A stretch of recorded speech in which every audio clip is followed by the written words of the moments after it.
Okay, so I'm playing as a Highlander aggro warrior deck that I found from Dexter, who found from Muzzy on Twitter. And I made a couple of changes to the deck. I took out some of the pirate and card draw synergy in that version of the deck and replaced it with a couple more tech cards. I put in Acolyte of Pain for just more to keep up card draw in general. I put in Sandbinder so we can draw for Zephyrus and Seamat, which are like two of my biggest win conditions. And I put in an Acidic Swamp Ooze because I feel like Hunter with this stupid hammer is just so powerful if they can get it out. So if you can play the Acidic Swamp Ooze and kill it, it limits their power significantly and actually allows you to like play the game. And so yeah, those are the changes that I made. For the most part, it's pretty much the same though. It's a very aggressive deck. Like if you look at the curve here for a warrior deck, having the vast majority, 19 of the 30 cards being 1, 2, or 3, and then obviously 7 and on being like your win conditions, being that front heavy is actually super consistent for this deck. And you have a decent amount of card draw. You have the Town Crier, you have Battle Rage, you have Frightened Flunky, and I'm going to say card draw and card generation are roughly the same thing here. You have Zephyrus, you have Acolyte of Pain, you have the Quartermaster, which is just a lackey, but lackeys are very efficient. You have the Livewire Lance, you have the Sandbinder. This deck actually has a decent amount of card draw, so even though you use a lot of your cards early, you actually get to just continually keep up card draw and pressure, and you never really lose that much on the board.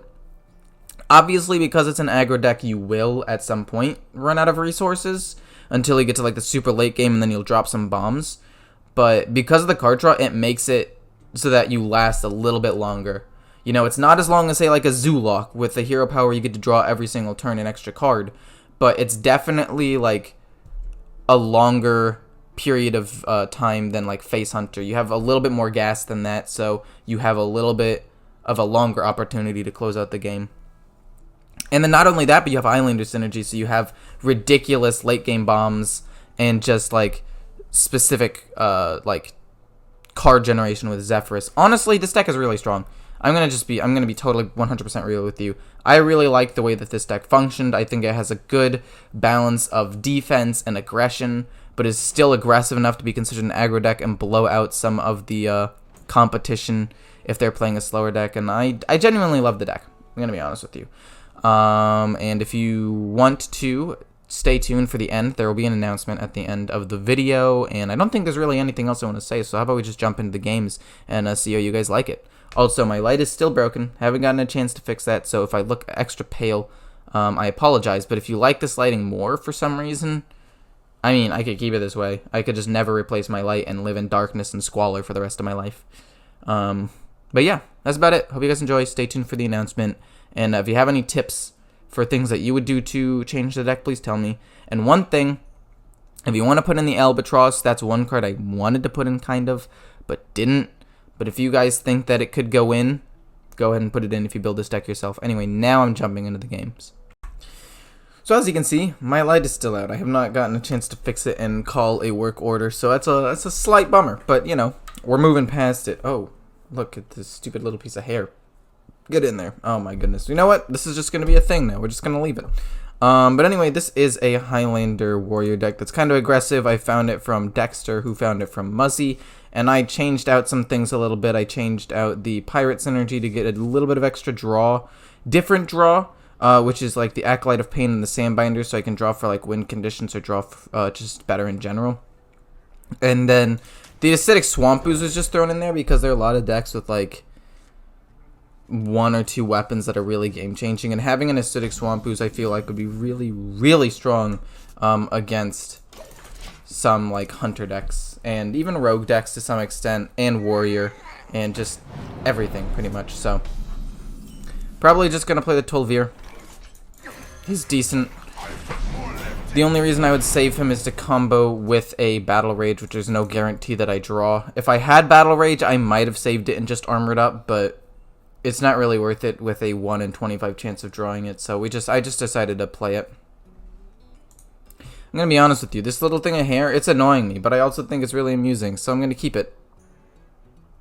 But I also don't want to. Dude, my hair is so long. My gosh, I need a haircut. Okay.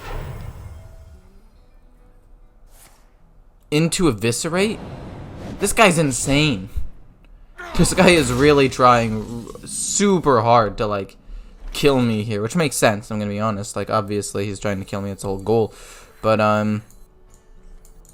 it's either Acolyte of Pain or the Quartermaster.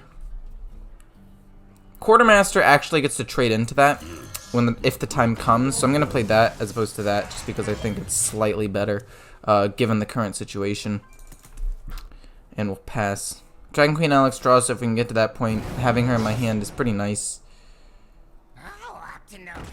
That's fine. He's got no mana, and he trades in, which isn't bad for me at all. That's 1 damage, which means that this probably sticks. I mean, obviously, Seal Fate exists, but I can't not play it.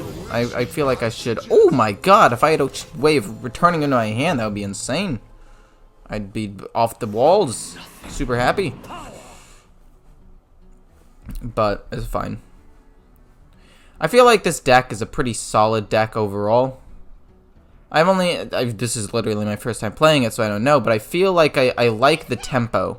I like the fact that it builds off of itself, if that makes sense. Or not builds off of itself, but it flows really well. That is a much better way to say the thing that I was trying to say. So let's draw a card first. Bloodsworn Mercenary. Honestly, for some extra card draw, I'm tempted. I actually am really tempted here. Like, I could do it with, like, the Frothing Berserker, but I really don't want to. I really feel like gaining some extra card draw to compete with this and then trying to outdo him later on is better.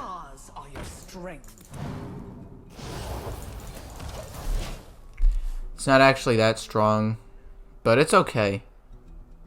I feel like some of the key targets for that would be, like, the Bone Wraith. Oh my gosh, this is so annoying. This stupid piece of hair, but I'm going to keep it there, like I said. Simply because I think it works.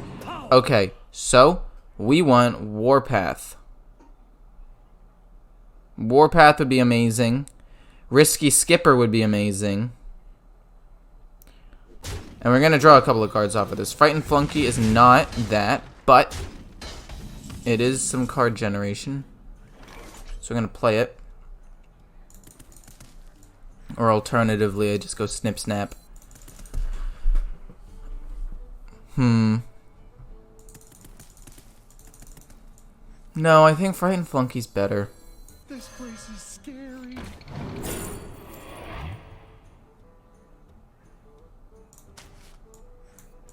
Considering most of these things have like 1 health, that's actually not bad in my opinion. We get to kill this off. He dies, we draw an extra card off of it, and we pass. I should have done that first to draw a card. I might have changed how I ended up doing all of this, but it's okay. CMAT's going to be a really good option, just in general. Going to be able to keep me alive for a decent amount of time, whether I give him Divine Shield Taunt or like Rush Divine Shield, depending on what he plays. And Acidic Swamp Ooze is really going to be helpful for a weapon, if he ever plays one. I mean, he's a rogue, and he hasn't even weaponed up 1 time. I haven't even been able to get any value out of this. Dude, this little swoop thing. I just want your opinion. Is it funny, or is it stupid and a waste of time? By a waste of time, I mean just stupid. I'm assuming he's going to do it to the 3-1. I guess there's a chance that he weapons up, and if he does, Acidic Swamp Ooze is like, woo, here, but probably not. He's got 7 cards in hand. My 7. But I think at least one of them is a lackey. No, they're all spells gifted to him from a lackey. Interesting. So I'm going to play Frothing Berserker. He's just solid all around. CMAT's not really useful here. Put a bomb into his deck and then turn him over. And kill off a lackey. I mean, there was no way I was going to kill all of his lackeys this turn anyway, so if he had Togwaggle, it was basically done. I'm going to kill that, just because technically if he has Shadow Step, it limits his options, because all of the other ones are all spell. Like, if he wanted Taunt, he can't really get that now. I mean, obviously, if he wanted to spell like that, it's great for him, but this just limits the flexibility of a potential Shadow Step on a lackey, which I think is good. I think it works. That's actually not that bad for me, because it's gonna be kind of difficult for him to kill that off, and he's gonna have to trade in a lot of minions into that 4/4. I can actually upgrade that when the time comes, which would be pretty solid. The fact that he didn't have Backstab or Seal Fate either is really good for me. Trading in all the lackeys makes sense. I think we just destroy the weapon with Acidic Swamp Ooze. He's only invoked like 1 or 2 times, so I think that just doing that's probably the best play. And then Snip Snap. I don't want him to potentially Shadow Step that, so we're going to get rid of it immediately. We're going to kill that so we can play this Snip Snap pretty much uncontested. Wait a minute, hold up.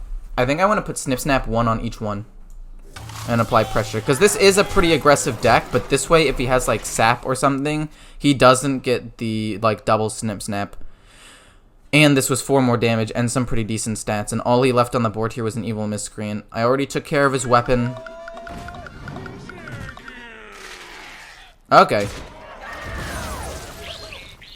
So there goes a lot of his burst. He's basically what he's telling me right now is that he is not going for burst. He's going for survivability and hoping that he can make it long into the game. That's basically what he's telling me right now, from just based on what he did. I still want to kill all of his lackeys. I think that that's just a smart play. Mana Saber, not super important anymore, but kill these. Actually, let's see what I get off of Alexstrasza first. We're gonna hold on to the weapon, obviously. I'm not gonna hit in with that. That would be crazy. Potentially very strong with a Warpath. I think I'm gonna just do this though. I know a lot of his things already have the 1 health, but I actually literally have another Varanus in my hand, so I'm actually not even concerned by that play. So if he plays a taunt, I can actually do that and then CMAT and kill it, or any number of things actually. So we'll see. I think that this is going pretty well, if you ask me. I think that this deck has definitely proven itself as a strong deck. And yeah. Also, for those of you who have made it this far... Oh, man. I didn't even think of Betrayal. Technically, yes, I misplayed that. That's kind of sucky, I'm going to be honest. Ugh. Do I have Lethal? Also, by the way, I have an announcement at the end of the video, so if you want to stay around, go ahead and stay around for the announcement. Okay. I don't have Lethal. This gets me closer. So let's see here. Actually, now we need to count because I didn't have Lethal before, but 6, 14, 15, 16, 17 damage. That's 17. That is not enough. Sadly, not enough. I'm gonna play the Wrangler. He can't deal with the wide board, so he might as well just build wide and force him to try to respond to this, because he already used his Leroy and a Shadow Step. Like, he has no burst. His burst is gone. So I don't need to worry about potentially dying. So I'm just trying to set up to make it more likely that I win. He's gonna have to get some pretty ridiculous stuff off of this to win. And there's a bomb. Wait, that actually counts as one of the 0-cost things, right? Because he drew the bomb. I actually don't know. Not a lot of times is that interaction like... there aren't a lot of times in which that interaction is... that interaction happens. But I'm just curious. Like, did that mess up his other 0-cost thing? Might be the case. I don't know. So for those of you who have made it this far, feel free to subscribe to me. If you haven't already, and you made it this far, you probably like my content and want to, and you can be Not part of the 70% that isn't subscribed, but the 26 that is. And then we don't talk about the 3.1 because we did, for all we know, they're like aliens or lizard people who have infiltrated society, watching me from like a very secure VPN or I don't know, incognito mode. I don't know what I'm talking about. Point is, if you haven't already, you should subscribe. This hand is actually really, really, really, really, really, really strong. Wow. I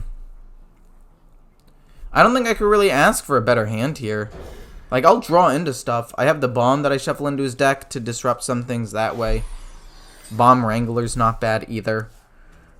I feel like one of the things that could improve this deck could, okay? Now, I'm not necessarily going to put it in, but if you want to try it out, is something that I was thinking about. The Albatross. Messes with the other person's deck even more. If he hits the 1-3 here, that means he doesn't have Frenzied Fellwing. If he hits my face, then he wants to go aggro. Wow, okay, well. I'm fine with that. I'm totally okay with that. That's more than fine. A 2-drop, I don't even have to use the coin. Next turn, probably Frothing Berserker. Yes, Frothing Berserker would have been nice to play before the 2-3, but, because it does damage to itself. But I think it's better to just have it on the board, potentially deal with whatever card he plays, and play the Frothing Berserker on top of that. Okay. Okay, that's fine. It's not actually that big of a deal to me. Play Frothing Berserker and hit that.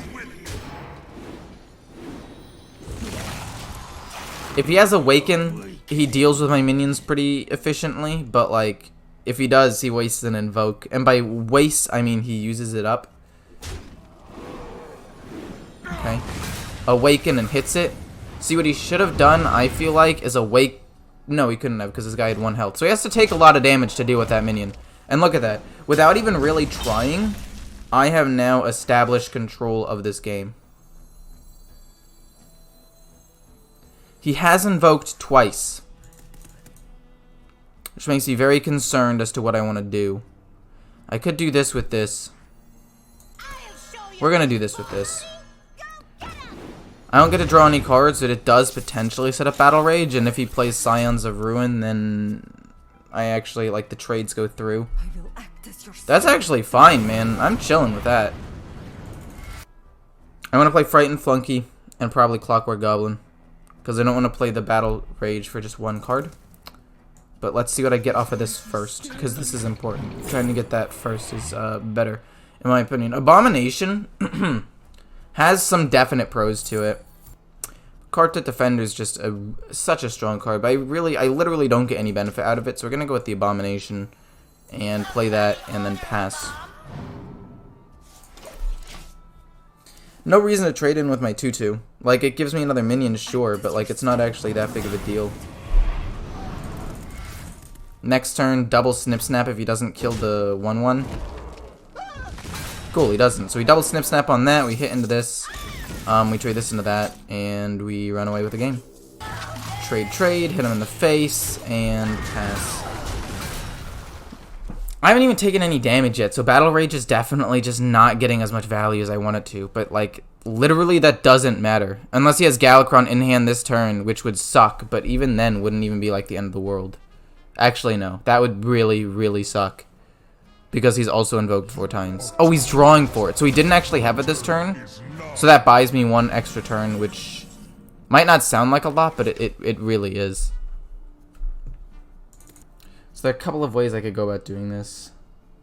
I want to go face. I kind of want to play the Abomination. The Abomination's pretty good, honestly. It pushes some extra damage.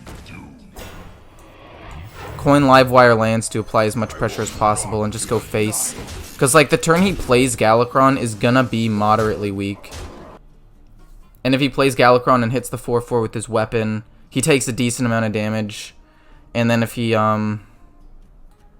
trades into the, like, bots, he could take a decent amount of damage that way, too. This is actually kind of close because I know he has Galakron in hand, and I have very limited card draw at this point. But I feel like I should be able to finish this off. Because also the 5-3 gets me a lot of 1-1s, which is really, really nice. Like, just that little bit of extra damage might help me close out this game. So basically, what does he do here? with 1 mana up. Minions that will probably live. He kills the Abomination, takes damage. What did he get? Did he get the Eternum Rover? If he got the Eternum Rover, I have to close out the game this turn or I lose. Really? You're trading like that? I mean, I was assuming that could have been one of the ways that he did it. I get some things, do some extra damage to him. That is in fact lethal, so yeah, he gives up. Okay, perfect. Whew, that was a little bit closer than I would have liked it to have been. But, you know, this deck is pretty solid. I think this is going to be it for right now. I'm going to do a thing technically after this, but it's going to go in the front. So I'm going to go back to that format where I start editing my videos again and basically go into teaching and explaining decks and some of the choices I made in the deck. So yeah, I hope you guys enjoyed the video. See ya. Okay, I said see ya. I pressed the end record button, but I forgot the announcement. In the comments, there will be a thing, and basically it's going to be NA/South America. I'm not exactly sure how that region will work out. And then EU, and if you want to participate in the giant tournament that I'm doing, in the tournament that I'm going to probably set up, when I hit 5,000 subscribers, please just put your battle tag and rank in the comments. But if you've already done that on another video, I'm trying to keep track of this by making a note of who does it. So don't do it a second time because it'll be confusing for me. But if you haven't already, please do that because I'm going to try to do as big of a tournament as possible. And I don't necessarily know how prizes are going to work. It might just be like some of the expansion bundles when the next thing comes out, which is going to cost a lot of money for me. But, you know, I wouldn't be here if it weren't for you guys. So this is kind of just me giving back and trying to give you guys a great old time. I'm probably going to be casting it. Well, different games are going to be going on. And if you have any suggestions on how you want the format to be, please let me know. Ideally, it's going to be Europe and NA. And then if there are a lot of people, I might split it in terms of ranks where 15 and above play in one bracket, and then, or not 15 and above, 10 and above, and then 9 and below, 9 to Legend, will play in a different, like, tournament. And they will have, you know, same prize pools, just, so the skill levels are roughly closer. So yeah, that's it. Now I'm gonna see you. Goodbye.